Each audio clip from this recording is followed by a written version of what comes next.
Vamos continuar agora o estudo sobre a Revolução Francesa, capítulo 3, página 320 a 332, né? Para quem tiver livro, fazer a leitura depois da aula. A Revolução Francesa.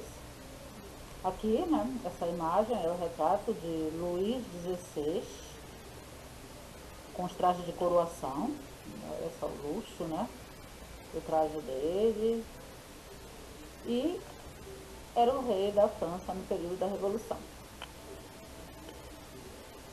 E o que é revolução? Bora falar primeiro, né, do que é revolução. Tá? Revolução é um conjunto de transformações que alteram significativamente um modo de vida em determinada sociedade, por causa de alterações na estrutura política, econômica ou até nos aspectos culturais. Tá? E a França, né, vivia um período, né, de muita insatisfação por parte da sociedade, que criticavam os privilégios religiosos da nobreza e do rei. E com o tempo, essa situação gerou muita insatisfação do povo, da sociedade, e contribuiu para a organização de uma revolução no país. Aí, né, enquanto na América se afirmavam, né, alguns valores já de liberdade na Europa, particularmente na França, o antigo regime resistia aos ventos da mudança. O antigo regime presente, né, no absolutismo monárquico. Então, a Revolução Francesa ela foi resultado da crise política, econômica e social que a França enfrentou no final do século XVIII. Essa crise marcou o fim da monarquia absolutista, que existia na França há séculos, e da antiga ordem de privilégios que constituía o antigo regime francês. Nessa época, a França era governada por Luís VI, como nós vimos lá no início, né, a imagem dele. E a sociedade era dividida em classes sociais, conhecidas como estados. Tá? Então, o rei detinha poder absoluto, a sociedade dividia-se em ordens, existindo uma desigualdade natural, né, entre os grupos privilegiados, né, nessa questão aí, né, quando acontece essa divisão, a desigualdade ela é bem nítida, tá? E os grupos privilegiados, era natural essa desigualdade entre os grupos privilegiados e o terceiro estado, tá? Os camponeses viviam em condição miserável, submetidos ainda ao poder dos senhores na França rural. Nas cidades, o desemprego e os baixos salários afetavam a maior parte da população urbana.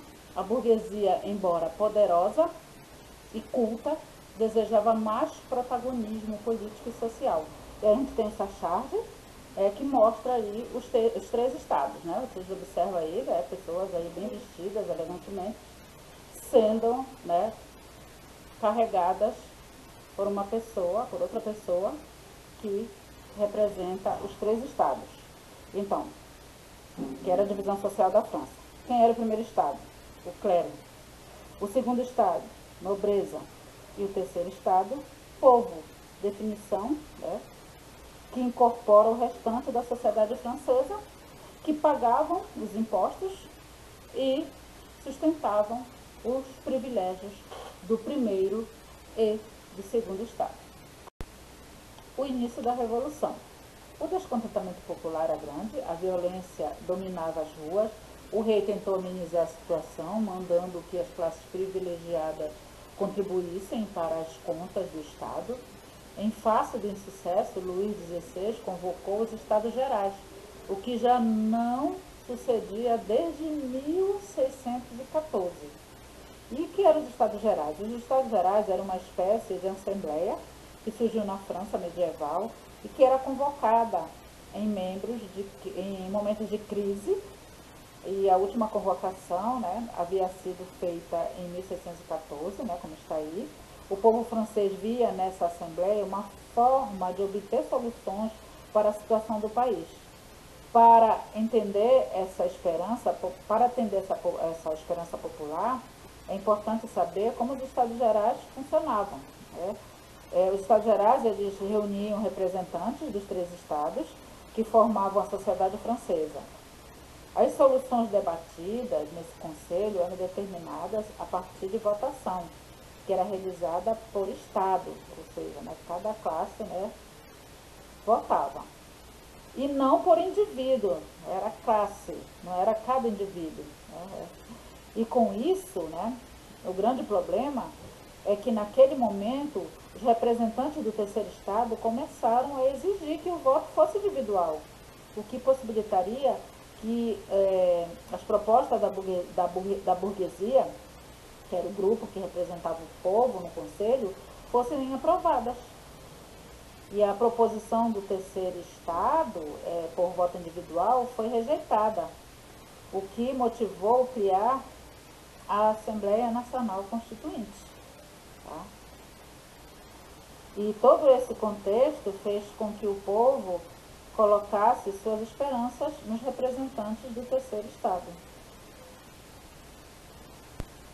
E enquanto isso, a Assembleia Constituinte extingue os títulos monárquicos, os impostos feudais, bem como os privilégios senhoriais. Os bens do clero são nacionalizados, né, com pertencem à nação, e não, né, será mais privado. E é aprovada a Declaração dos Direitos do Homem e do Cidadão em agosto de 1789. Então, né, com a radicalização do povo nesse contexto, uma série de mudanças aconteceu na França.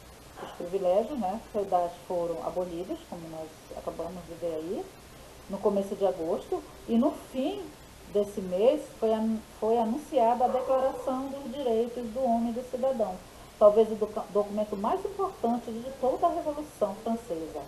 Esse documento ele determinava teoricamente que todos os homens eram iguais perante a lei. E aí vocês veem a imagem, né, do documento. E essa imagem, ela traz aí, tá? Vocês veem aí, né, número 1, 2, 3, em algarismo romano, tá? Que são os artigos da declaração dos direitos do homem e do cidadão. E assim, né, em 14 de julho de 1789, a população parisiense rebelou-se e atacou a Bastilha, que era a prisão onde eram enviados os opositores do absolutismo francês, e era símbolo do antigo regime. Tá? E a queda da Bastilha, nome pelo qual ficou conhecida a tomada da prisão pela população parisiense, marcou o início da Revolução Francesa e espalhou o fervor revolucionário pelo país. Tá? E quando eles atacaram, né, a Bastilha, eles mataram o governador, né, da fortaleza, da prisão, e passearam com a sua cabeça espetada num pau pelas ruas de Paris, né, simbolizando, né, a tomada, o fim do símbolo do antigo regime, que era a prisão para onde eram levados os opositores, aqueles que não aceitavam, tá, o regime. A República na França. Os revolucionários eles instalaram, então, uma nova instituição para governar o país, chamada de Convenção Nacional. Esse órgão ele foi eleito pela votação popular e uma de suas primeiras medidas foi abolir o sistema de monarquia, né, constitucional, proclamando a República na França. E um dos lemas mais conhecidos da Revolução Francesa era liberdade, igualdade e fraternidade. Né? Os revolucionários diziam que esses eram seus principais objetivos. Porém, essas ideias elas não foram totalmente alcançadas durante a Revolução, principalmente por causa das divergências entre os membros do terceiro Estado. Tá bom? E o governo da Convenção Nacional, né? E aí, né, o que aconteceu? Os políticos, então, se organizaram em 3 grupos. Tá? Quem eram? Os jacobinos, que eram os representantes dos trabalhadores urbanos, dos pequenos comerciantes da população mais pobre da França. Eles defendiam reformas em benefício dessa classe social, buscando mais igualdade. E os girondinos, que eram os representantes da alta burguesia, dos banqueiros e dos grandes comerciantes. Defendiam o estabelecimento das propriedades privadas na França e a limitação das conquistas sociais por temerem perder suas posses, claro, né? E planície, o outro grupo, formado por políticos que não tinham um posicionamento bem definido, ora aderindo às propostas jacobinas e ora girondinas.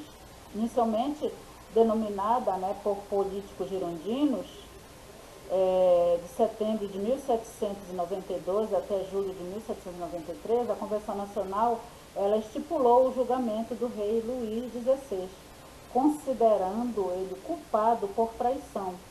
E o rei foi executado na guilhotina em uma praça pública da cidade de Paris em 1793. As reformas da Revolução, o Comitê de Salvação Pública. Durante o domínio jacobino, a Convenção Nacional adotou um caráter radical, de maneira que foram instituídas muitas mudanças nas leis francesas em prol dos direitos dos cidadãos. E para implantar essas reformas foi criado o Comitê de Salvação Pública, e algumas medidas adotadas pelo comitê nessa época foram, vou citar para vocês, o fim da escravidão nas colônias francesas, os investimentos em manufaturas, o estabelecimento de um valor máximo para os preços de pães e cereais, tá? A adoção de um calendário desvinculado da igreja, a democratização da educação, compreendida como responsabilidade do poder público. E as mulheres na Revolução. Tá? Diante dessa situação, muitas mulheres aproveitaram o momento da Revolução Francesa para lutar também pela ampliação de seus direitos. E elas defenderam a liberdade, apoiando sempre a luta por direitos femininos. E uma escritora, Olympe de Gouges, ela produziu textos e peças teatrais defendendo essa liberdade. E ela foi autora da Declaração dos Direitos da Mulher e da Cidadã, documento que propôs ideias de igualdade entre homens e mulheres. E o período de terror na França. Tá? Nesta etapa revolucionária, conhecida como período do terror, criou-se uma violência extrema. O rei Luís XVI, como eu falei anteriormente, ele é condenado à morte na guilhotina, na praça pública, logo no início de 1793.